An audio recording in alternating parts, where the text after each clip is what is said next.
कहानी का खुलासा। बादशाह, गुलाम और सुंदरी। बादशाह की सिफारिश की वजह से गुलाम गिरफ्तार होने से बच जाता है। सिर्फ इतना ही नहीं, जब बादशाह को गुलाम से पता चलता है कि उसके साथ जो लड़की है उसके पास रहने का कोई ठिकाना नहीं है और उसके वालिद का तो पहले ही इंतकाल हो चुका है, तो बादशाह कहता है, गुलाम तो फिक्र मत कर, इस लड़की को मेरे फार्म हाउस ले आ, मैं इसके रहने का कोई बंदोबस्त कर दूंगा और वैसे भी इसे बहाने तो सुंदर घर वापस आ जाएगा। तुझे गए हुए काफी दिन हो चुके हैं। गुलाम शुक्रिया अदा करता है और फोन रखते ही सुंदरी को खुशखबरी देता है कि मेरे दोस्त ने तुम्हारे रहने का इंतजाम कर दिया। मैंने पहले ही बताया था ना, उनका नाम बादशाह है और वो उस इलाके के नए वजीर हैं। सुंदरी के दिल को थोड़ा सुकून मिलता है। उसे लगता है कि जिस तरह गुलाम एक अच्छा इंसान है, शायद बादशाह भी वैसा ही होगा। पर बेचारी को क्या मालूम कि जिस बादशाह के पास वो जा रही है वो कोई और नहीं बल्कि वही शख्स है जिसने वो नफरत करती है, वही आदमी जिसने रास्ते में उसे एक नाचने वाली समझकर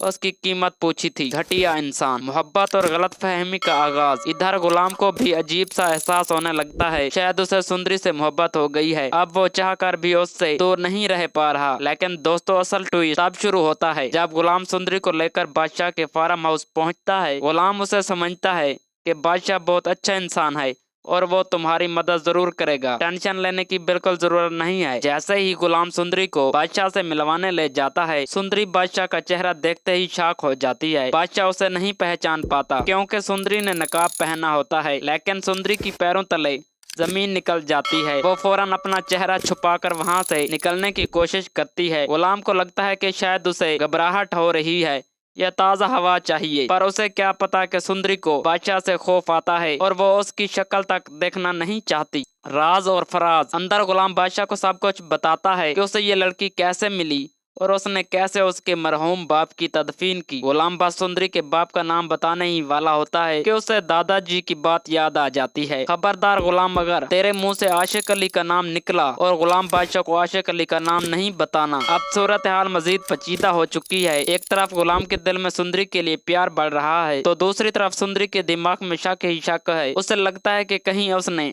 गुलाम पर भरोसा करके गलती तो नहीं कर दी। अगर गुलाम इतना शरीफ है तो वो बादशाह जैसे घटिया आदमी के साथ क्या कर रहा है? क्या उसे नहीं पता कि बादशाह ने मेरी बोली लगाई थी? कहीं गुलाम ने मुझे धोखा तो नहीं दिया? कहीं ये दोनों पहले ही मिले हुए तो नहीं है? सुंदरी के दिमाग में 100 सवाल घूमने लगते हैं और वो फैसला करती है कि यहाँ से निकलना ही बेहतर है। वो बिना किसी को बताए वहाँ से भाग जाती है। थोड़ी देर बाद जब गुलाम बाहर आता है तो सुंदरी वहाँ नहीं होती। वो परेशानी में बादशाह को बताता है कि सुंदरी गायब हो चुकी है। बादशाह भी हैरान रह जाता है कि वो अभी तो यहीं थी। अगवा और नया मोड़। लेकिन दोस्तों, असल धमाका अब। सुंदरी सीधा जहांदाद के हाथ चढ़ जाती है। जहांदाद के आदमी उसे अगवा करके एक अंधेरे गोदाम में बंद कर देते हैं। पता नहीं कैसे, पर जहांदाद को सब पता चल चुका था कि गुलाम सुंदरी को बादशाह के पास ले आया है। हो सकता है कि बादशाह उसे वापस ले आए, इसलिए जहांदाद ने चाल चली और सुंदरी को अगवा करवा दिया। अब सवाल ये है कि अब बादशाह और गुलाम मिलकर सुंदरी को ढूंढ पाएंगे? क्या सुंदरी दोबारा उन पर भरोसा कर पाएगी? और आखिर में कौन सुंदरी का हमसफर बनेगा, बादशाह या गुलाम? याद रहे, ये एक पेशगोई प्रोडक्शन है जो गलत भी हो सकती है। आपको क्या लगता है?